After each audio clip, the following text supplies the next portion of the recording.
Okay, so the first thing that we need to do is sift our flour.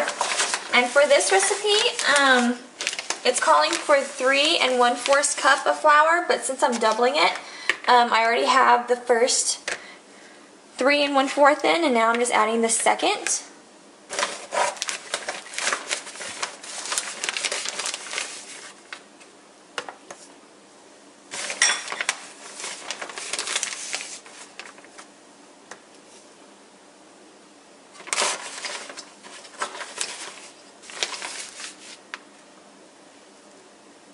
Okay, just like that. And then since we have a lot in there already that we're going to have to sift, I'm just going to start sifting it now until we have a little room where we can add our spices. So now the recipe calls for 1/4 of a teaspoon of salt, and since we're doubling it, that means we're doing a 1/2 teaspoon. Just put it in there. Now it's asking for a teaspoon of baking soda. And what's really important about sifting your ingredients together when you're baking is, if you can see, there's clumps in there.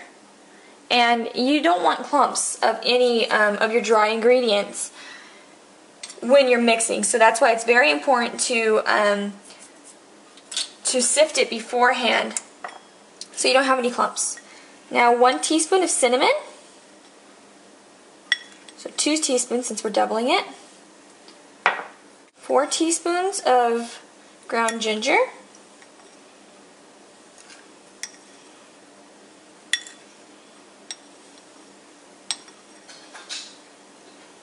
Like that.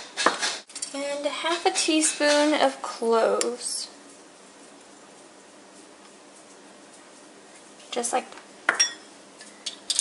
Okay, now blend those together. So I'm going to finish doing this, and when I'm done and it's all sifted, I'll be back. Okay, so as you can see, the flour is completely combined with the spices that we're going to be using, as well as the salt and the baking soda. And so now it's completely mixed together, and we're ready to get our wet ingredients ready. So I'm going to put this aside, and you can use a stand mixer, or you can use just, a bowl and a spoon. This is just easier for me. And we're going to start with butter.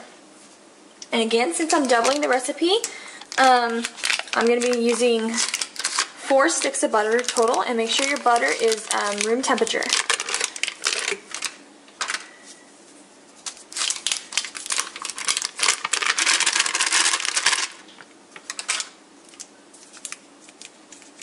Okay, so now that we have our butter in our mixer, we're going to put the paddle on, and we're just going to mix this until it's creamy. That looks good. Now we're going to add to that some brown sugar.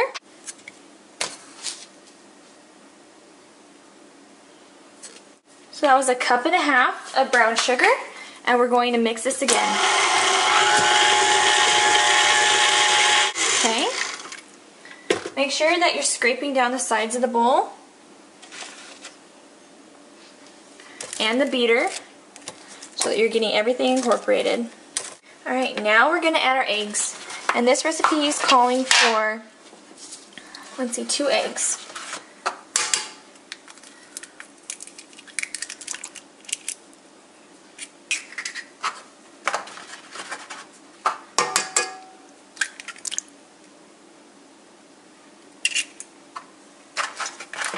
Okay, blend again.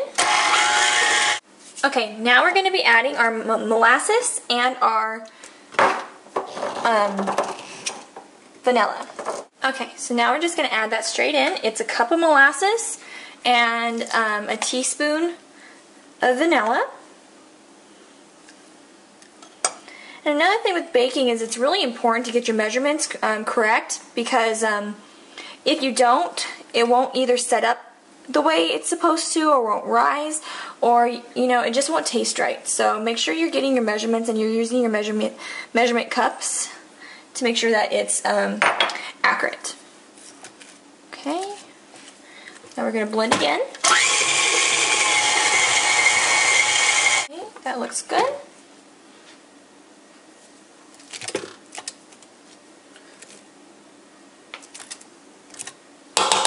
And making this type of cookie is really great for holiday gifts, especially if you're unable to afford really expensive gifts, or even, you know, if you're on a really tight budget and you have a lot of people to buy for.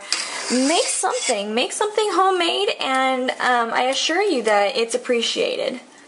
Okay, so now that that's mixed, we're going to start slowly adding in our flour, a little bit at a time. Maybe 3/4 of a cup at a time. Just really slowly.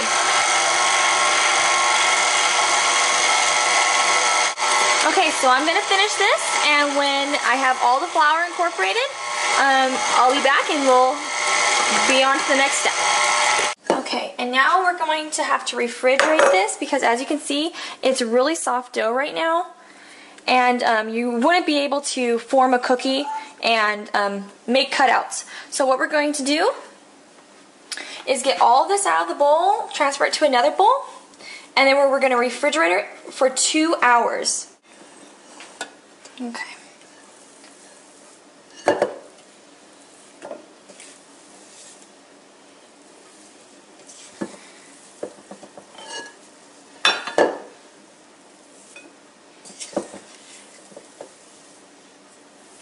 So I'm going to finish putting all the dough in the bowl. I'll refrigerate it for 2 hours, and then after the 2 hours, I'll meet you back here and we'll start cutting them out.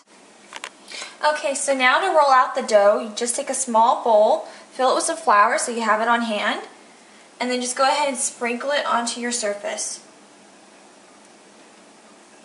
Just like that.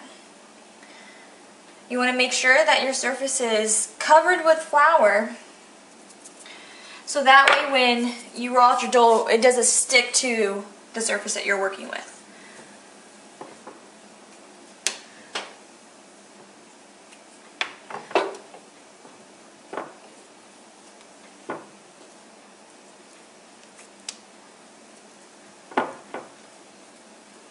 Okay, so now that you have your dough, you're going to go ahead and just form it into a disc, a circular disc, just like that. Doesn't need to be precise or anything. Take a little bit more flour, sprinkle on the top and on your rolling pin, and then you're just going to start working it out, making sure that everything's floured so you don't stick. And you're going to want it to be 1/4 of an inch thick. Okay, so now that we have our dough rolled out, I'm going to put a little extra flour on the side just to put our cookie cutter in. And this is, of course, the shape of a gingerbread man. And then just start cutting and wiggling.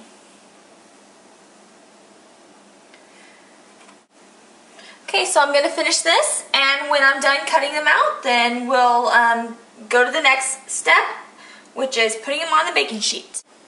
Okay, so now we just need to spray our baking sheet with a little bit of cooking spray to make sure that they don't stick. Get a spatula and just lift them off. Carefully and place them on your cookie sheet.